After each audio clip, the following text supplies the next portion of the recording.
proper breathing technique in swimming. Mabuhay!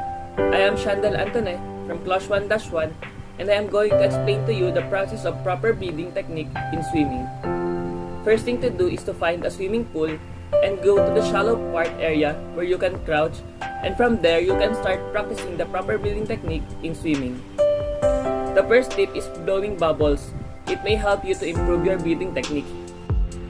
This is how blowing bubbles. It improves breathing technique. Basic breathing drills.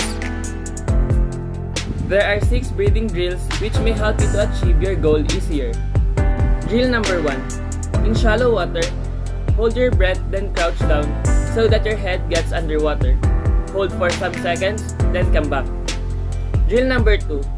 Same as the drill number 1, but exhale underwater through the nose so that you blow bubbles.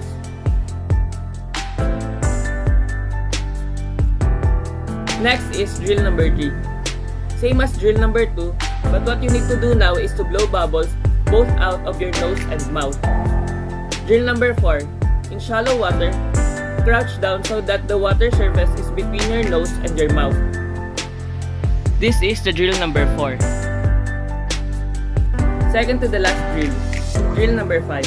In shallow water, submerge your face and blow bubbles out of the mouth, nose, or both.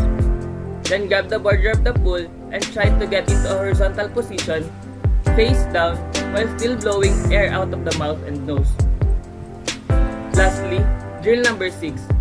Still in shallow water, bob so that your head rhythmically goes in and out of the water.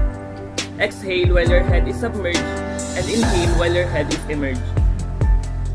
Why do we need to learn this kind of topics? We need to learn this kind of topics, especially proper breathing in swimming.